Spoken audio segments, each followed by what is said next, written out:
तुला कोणी सांगितलं विराट कोहली कोण आहे? विराट कोहली क्रिकेटर आहे. तुला कोणी सांगितलं?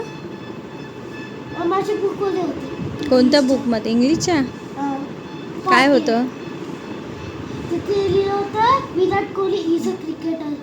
म्हणजे तेव्हा मला कॉमन नेम आणि स्पेशल नेम शोधायचं होतं ना. पहिले कॉमन घेतलं मी. कॉमन कोणतं होतं? क्रिकेटर. स्पेशल कोणतं होतं? विराट कोहली. म्हणजे कॉमन नेम क्रिकेटर. अच्छा, म्हणजे तू ग्रामरचं बोलतोयस? हा, मी ग्रामरचं बोलते. ग्रामरमध्ये आमच्या ग्रामरमध्ये आहे आता. कॉमन नेम म्हणजे cricketer, special name Virat Kohli, असं त्यांनी एक्झाम्पल दिलं. हा. अच्छा, म्हणून तुला माहिती पडलं की कॉमन नेम विहान आहे. स्पेशल नेम विहू आहे ना. स्पेशलच झालं ना. स्पेशल नेम तुझं कॉमन नेम म्हणजे बॉईज येणार आणि स्पेशल नेम म्हणजे विहान. म्हणजे तू बॉईजमध्ये येतो. कॉमन म्हणजे काय आलं की कॉमन बॉईज आहे आणि स्पेशल म्हणजे तुझं स्पेशल एक नाव आहे तुझ्यासाठी ना, मग ते विहू. हे असं ग्रामर आहे, कळलं का? जसं आता girls common name, special name Prachi. Okay, असं ग्रामर आहे. स्पेशल नेम स्नेहा आणि स्नेहा. तुझीच फ्रेंड ना स्नेहा. कोण आहे माझी फ्रेंड? अच्छा, ऑफिसची. ऑफिसची स्नेहा. बघ व्हिडिओ नक्की. माझ्या मुलांनी तुझंच नाव घेतलंय सगळ्यांना सोडून. मग काय ते नशीब स्नेहा प्रो गेमिंग नाही बोलला. स्पेशल नेमच आहे स्नेहा. हां, सोबत प्राची पण एक स्पेशल नेम आहे. है ना. नशीब स्नेहा प्रो गेमिंग नाही बोलला. का तुला काय नाचायचं आहे? हे असं नाही बोलायचं, बॅड मॅनर्स. दादाला असं बोलला? अशीच मस्करी केली.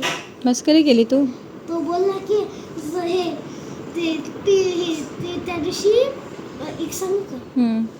त्या दिवशी ना आम्ही जात होतो म्हणजे तेव्हा. चला तर आज ना ब्रेकफास्टला मस्त भोपळ्याचे थालीपीठ बनवूया, म्हणजे दुधी भोपळ्याचे थालीपीठ. तर दुधी भोपळा उरला होता थोडासा, त्या दिवशी सांबार केला तेव्हा सांबारला वापरला आणि तो जास्त दिवस ठेवायचा नसतो कापलेला, म्हणून मी आज त्याचं ठरवलं की दुधी भोपळ्यांचे थालीपीठ करूया. थोडासाच भोपळा उरलेला, तर काही नाही, नेहमीसारखं आपण ॲज युजल जे करतो, जसं ठेचा टाकणं किंवा बारीक चॉप केलेला कांदा, टोमॅटो पण टाकू शकता, पण भोपळा खूप पाणी सोडतो म्हणून मी टोमॅटो टाकत नाही आहे. परत मग आपले बेसिक जे काही मसाले असतात ते सगळे मी त्याच्यामध्ये टाकून घेणार आहे आणि मस्त कोथिंबीर टाकायची, कारण कोथिंबीरने सगळ्या थालीपीठांना चव येते एक चांगली. तर आणि हे पण आपण म्हणतो ना की कोथिंबीरीशिवाय आपल्या जेवणाला बोलतो ना बोलतो ना म्हणजे स्टाईलच येत नाही, असं नाही. म्हणजे कोथिंबीरशिवाय तर मला तरी नाही करमत, कोथिंबीर टाकल्याशिवाय. आणि मस्त आता हे चांगलं मळून घ्यायचं. आता तुम्ही काही लोक ना दुधी भोपळ्याचं पाणी काढून टाकतात वगैरे, मग त्याला काय अर्थ उरत नाही ना, त्याच्यातले सगळे जीवनसत्वे आपण त्याच्या पाण्यातून ते निघून जातात. म्हणून त्या पिठात, त्या भोपळ्याला जेवढं पाणी सुटतं त्याच्यात तुम्ही ते पीठ मळून घ्या, जेणेकरून तुम्हाला ते पाणी पिळून वगैरे काढून. मला तर कधीच पटत नाही कुठल्या भाजीचं पाणी पिळून काढणं वगैरे हे ते, कारण त्याचे जीवनसत्व मारून आपण ती भाजी नुसतं अशी बेचव खाऊन अर्थ नाही. त्यातले जीवनसत्वच गेले तर त्या भाजीला खाण्यात काय अर्थ उरत नाही, हे की नाही. जसं जीवनात रस नसल्याशिवाय जीवन जगायला काही इच्छा होते का, तसंच आहे. तर आता माझ्याकडे बेसिक जे काही पीठ आहे, जसं माझ्याकडे नाचणीचं पीठ आहे, यावेळेस नाचणीसुद्धा दळून ठेवली होती, प्लस ज्वारीचं पीठ होतं, गव्हाचं होतं, थोडंसं मी बेसन पण टाकलं. असे जेवढे माझ्याकडे जेवढे बेसिक पीठ्स असतात, म्हणजे आपल्या घरात नेहमी असतात भाकरीसाठी, ते सगळे पीठ मी ह्याच्यात टाकले, मसाले टाकले, मीठ टाकलं आपल्या चवीनुसार आणि हे सगळं छान मळून घ्यायचं. आता हे 2 प्रकारे मी बनवते.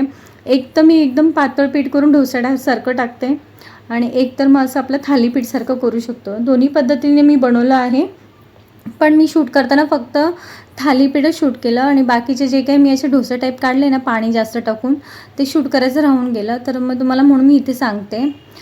तर तुम्हाला सांगायचं होतं की मुलांना बघा, म्हणजे काही गोष्टी आपण त्यांना सांगत नाही, पण त्या गोष्टीसुद्धा त्यांना माहिती पडतात तर शिक्षणामुळे. ते शिक्षण हे किती महत्त्वाचं आहे ना.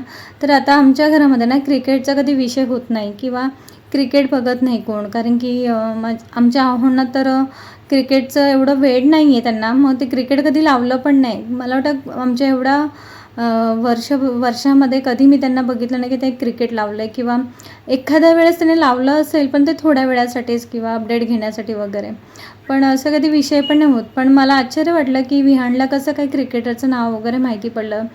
तर तो म्हणाला की आम्हाला ग्रामरमध्ये हे शिकवलं होतं की कॉमन नेम क्रिकेटर आणि स्पेशल नेम विराट कोहली हा क्रिकेटर आहे ममा. तर मला सरप्रायझिंग होतं की अरे वा तुला माहिती आहे, तर म्हणून मी त्याला हे विचारत होती. म्हणून मला असं वाटलं शूट करून तुम्हालाही सांगावं, दाखवावं. तर असं असं शिक्षणामुळे सगळं काही मुलांना बोलतं ना नॉलेज मिळतं. फक्त घरातल्या पॅरेंट्सने किंवा घरातल्या प्रत्येक व्यक्तीने दिलेलं नॉलेजपेक्षा पण व्यतिरिक्त वेगळं नॉलेज त्यांना शिक्षणातून किंवा बाहेरच्या जगातून मिळतं. आणि हे आपल्याला खूप सरप्रायझिंग वाटतं ना जेव्हा ते लहान असतात आणि ते अचानक अशा गोष्टी सांगून जातात. तर असं वाटतं अरे ह्याला कसं माहिती आहे. तर आपण विसरतो ना, आपण एवढी शाळेची जी काही फीस भरतो तिथून तर त्यांना हे नॉलेज मिळतं ना. चला तर हे थालीपीठ रेडी आहे. आता मी हे सगळं थालीपीठ सगळ्यांना वाढते आणि मी सुद्धा खाऊन घेते. आता हे मँगो फायनली आमचे सगळे पिकलेले आहे. आता इथे सगळे का पिकलेले आहेत, कारण आम्ही पेशन्स ठेवलं तेवढं मँगोचं, आणि मँगो तेवढं पिकवून दिलं. नाही तर आम्ही 1-2 मँगो पिकलं की कापून खायचो, पण ती मजाच येत नव्हती. 1-2 मँगोने काय, प्रत्येकाला ॲटलीस्ट एक मँगो आलीच पाहिजे ना. कसं आहे सगळे, आय होप सगळे छान मजेत असतील. ते एव्हरीडे कुनमध्ये तुमच्या सगळ्यांचं स्वागत आहे. तर काल मी मार्केटला काही गेली होती ना, तर तेव्हा मी जे काही आपले जे रबर्स असतात, तर मोस्टली मला ते पटकन मिळत नाही. म्हणजे मी बऱ्याच वेळेस असं मी ठरवून गेलेली होती बघा. म्हणजे माझं प्लॅन करून मी निघाली होती की मला आज ते रबर घ्यायचे आहेत आणि वेगवेगळ्या कलरमध्ये असे ॲटलिस्ट 10-12 तरी मी कलेक्ट करेल असं ठरवून मी बऱ्याच वेळास मी असं म्हणजे घ्यायला जायची. तर मला कधीच ते मिळाले नाही. मोस्टली कलर असे असतात एकदम फेंट, असे इंग्लिश कलर असतात. असे आपले डार्क जे टिपिकल कलर आहेत आपले येलो, रेड, व्हाईट ब्लॅक तरी मिळून जातं, पण yellow, red, green, pink, blue, असं पर्पल वगैरे असे व्हायलेट कलर जे असतात, बर्गंडी कलर वगैरे, तर ते मोस्टली मिळत नाही. आणि मग असे डबल जर आपल्याला मिळाले तर मला असं वाटतं की सगळ्या ड्रेसवर आपण मॅच करून ॲटलिस्ट लावू शकतो. तर जेव्हा मी प्लॅन करून जायचे तेव्हा मला कधीच ते मिळाले नाही. आणि काल मी मार्केटला भाजीच घ्यायला गेली होती आणि सोमसुद्धा होतं माझ्यासोबत. आणि अचानक तिथे रोडवरतीच ते बसले होते आणि छान कलेक्शन होतं त्यांच्याकडे रबरचं आणि मस्त रेट, म्हणजे रिजनेबल रेटमध्ये पण होतं. तर ते मी घेऊन आलेली हे. तर मला असं वाटलं तुमच्याबरोबर हे शेअर करावं. खूप छान छान कलर्स मी आणले, म्हणजे मला जेवढे मिळाले तेवढे मी सगळे कलर्स घेऊन आली. तर तुम्हाला मी एक दाखवते. हे बघा, हे अशामध्ये घेतले, म्हणजे हे प्रॉपरली असे स्प्रेड पण होत आहेत, ताणत आहेत पण, आणि याचे असे रोल पण करून आपण लावू शकतो. तर हा छानपैकी ग्रीन कलर, हा पिंक कलर, हा येलो, म्हणजे जे कॉमन कलरचे आपण जे क्लोथ्स घालतो त्या क्लोथ्सचे कलर्स वगैरे मला मिळाले. त्याच्यानंतर हा एक स्काय ब्लू कलरचा आहे माझ्याकडे ड्रेस, त्याच्यासाठी मी हा घेतला. मी अशी मोस्टली रबरच वापरते. क्लिप्स लावले ना, बनाना क्लिप्स वगैरे असे लावले ना, तर मला इथे खूप हेडेक व्हायला लागतं. काय माहीत नाही मला काय हेडेक होतं. आता हा रेड आहे, एकदम डार्क रेड. असे कलर्स आहेत. ओके, हा ब्लू कलर आहे. असे तुम्हाला ना असे लाईट दिसत आहेत, पण खूप एकदम डार्क कलर आहेत हे. ॲक्च्युली खूप डार्क कलर आहेत. प्रॉपर ब्लू कलर, एकदम डार्क ब्लू कलर असतो ना तसा आहे. कॅमेऱ्यामध्ये नाही दिसत, ते एकदम फेंट दिसत आहेत ना, पण हे फेंट नाही, एकदम डार्क कलर आहेत.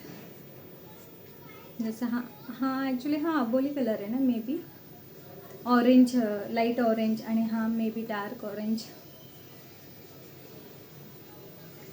ओके,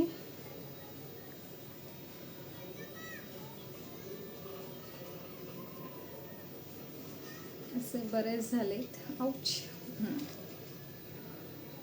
सी, आणि हा एक ऑरेंज, ग्रीन तर मस्त आहेत. हा डार्क ग्रीन,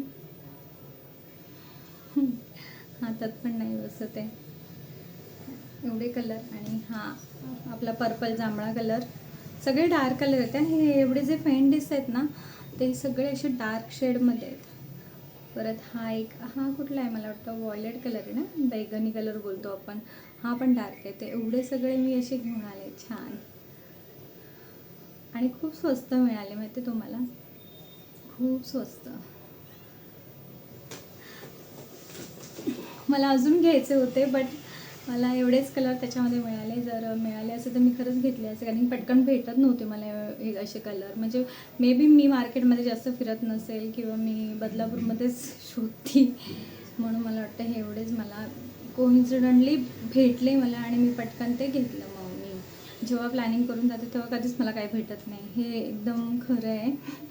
आणि जेव्हा प्लॅनिंग नसतं त्याच्या अरे हे इथे आले आता मला घ्यायचं होतं यार, मग मी इथे घेऊन टाकते. तसंच मला क्लिपचं कलेक्शन पण खूप आवडतं. छोटे छोटे क्लिप्स असतात, जसे मी आता इथे लावलेले आहे असे बारीक बारीक क्लिप्स, ते पण मला खूप आवडतात. पण आता माझ्याकडे सध्या नाही एवढेच आहेत हे कलेक्शन माझे, बिकॉज ऑफ मी खूप असं देऊन टाकते कोणाकोणाला पण वगैरे. छोटे छोटे क्लिप्स कलेक्शन आहे, जसे की हा एक रिटर्न ह्याच्यावर दाखवावं ना, असं गोल्डन ह्याच्यावर ठेवून दिसतंय का, उजेड ह्याचाच पडतोय. ओके, दोन्ही साईडला हे असे खूप छान वाटतात ते असे. त्याच्यामध्ये ब्लॅक कलर पण आहे, फ्लावरचे डिझाईनचे आहेत ते.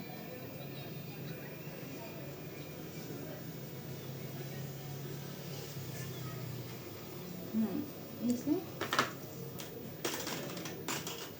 त्याच्यानंतर हे असं व्हाईटमध्ये आहेत.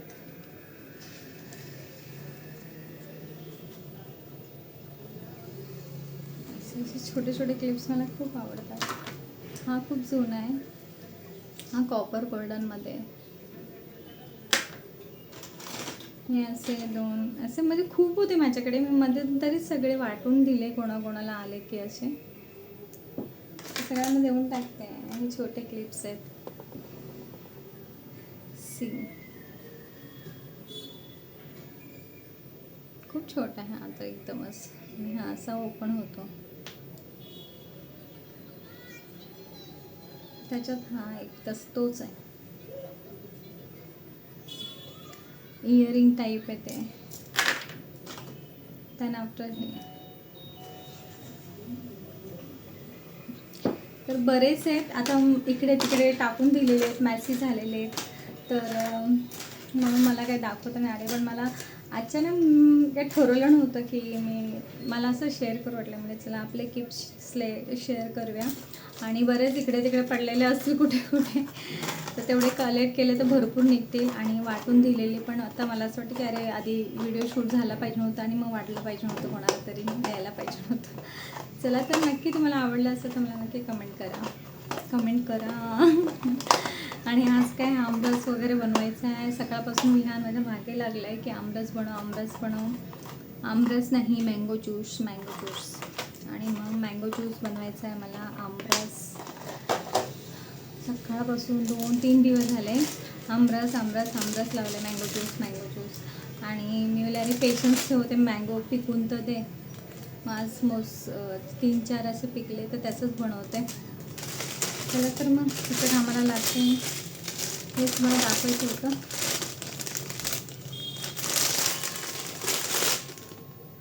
खूप दिवस झाले विहान माझ्या मागे लागलेलं की मँगो ज्यूस बनव. तर मी त्याला एकच म्हणाले, अरे त्या आमरसाचा अपमान करू नको मँगो ज्यूस बोलून. ते मँगो ज्यूस ऐकूनसुद्धा मला असं बेचव वाटतंय, पानछट वाटतंय. त्याला प्रॉपर आमरस बोल रे. तेव्हा ते आमरस ऐकूनच आपलं जे तोंडाला पाणी सुटतं ना, ते मँगो ज्यूस ऐकून नाही सुटत. तर त्याला बोली आमरस बोल, आमरस, नॉट मँगो ज्यूस. आणि मग खूप हट्ट केल्याच्यानंतर मी आज त्याला बनवून देणार आहे. मला खूप कंटाळा येतो, किती पेशन्स ठेवून ते सगळं घर काढत बसावं लागतं. आणि आज माझा BP लो झाला, तर तरी मी त्याला बनवून देते, कारण हट्ट होतं त्याचं. आणि मला मुलांच्या इच्छा पूर्ण करायला आवडतात. त्यांना काय खायला आवडते ते, एकतर ते बाहेरचं जास्त काही खात नाही, चॉकलेट्स, गोळ्या वगैरे. त्याला आवडूनसुद्धा मी कधी त्यांना देत नाही. आणि म्हणजे कधीतरी त्याचे पप्पा आणला तर मग भरपूर कॅडबरी आणतात, मग तो भरपूर त्याच्यावरती जोर मारतो. पण मग घरचं जेवण त्यांना खूप आवडतं. आणि इथे मस्त मग मी मँगो ज्यूस म्हणजे आपला आमरस, आपल्या टिपिकल मराठी भाषेमधला आमरस ऐकायला किती छान वाटतं ना, की इच्छाच होते खायला. आमरस ऐकलं तरी असं तोंडाला पाणी सुटतं. पण हे मुलांचं काय सांगायचं आता.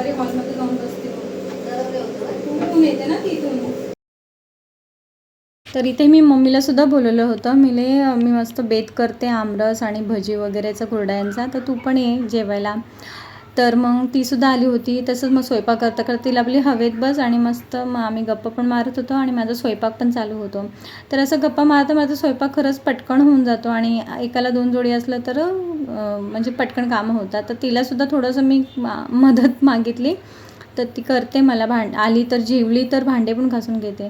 आता काल जी काही माझी शेजारीने मला जी प्लेट दिली होती, आज तिची जी प्लेट मला रिटर्न करण्यासाठी मी मस्त आमरस, भजी, कुरडया आणि आपली गवारची भाजी मी बनवली होती तीसुद्धा दिली आणि तिला खूप आवडली. म्हणजे तिने मला पुन्हा बोलवलं इंटरकॉमवर फ़ोन करून आणि मला बोली प्राची मुझे वो रेसिपी पता ना गवार की भाजी की आपकी मराठी टिपिकल टाइप की. मैंने हाँ मैं बता दूँगी.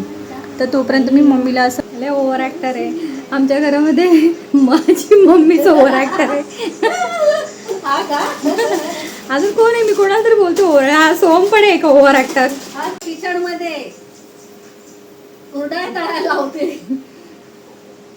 कधी होईल? तर स्वयंपाक मी केला तर मग मुलांना बाकीची कामं सांगते, जसं प्लेट्स आणणं, चपातीचा डब्बा आणणं. बाकी पातेलं वगैरे मी आणून देत नाही. मला खूप भीती वाटते उगाच त्यांच्या हातातून पडलं, सांडलं, त्यांना चटका बसला.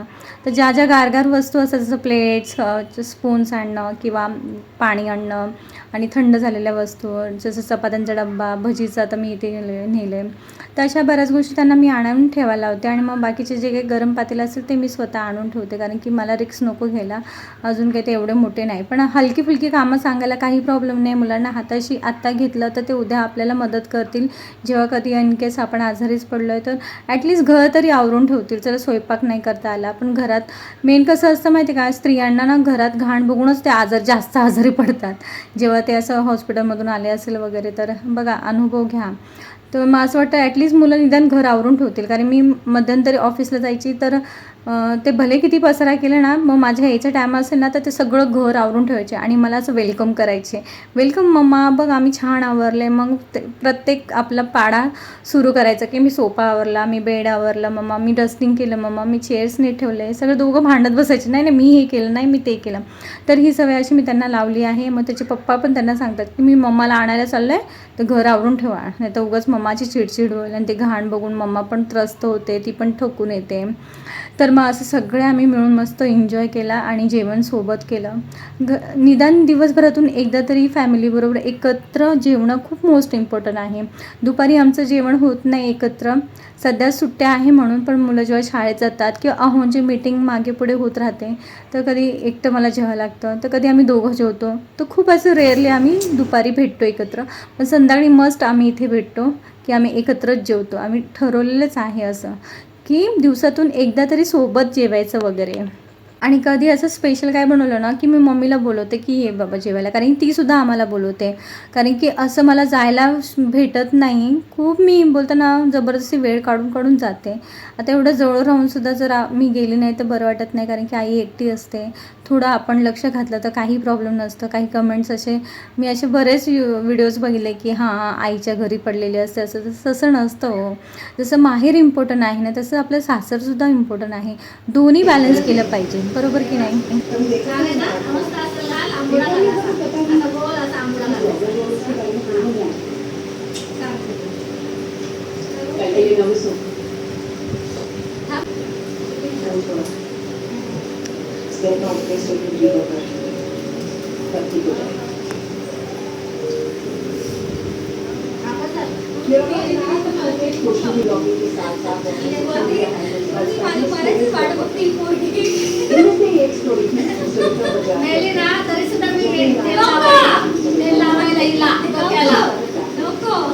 हे काय नसतं असं काय.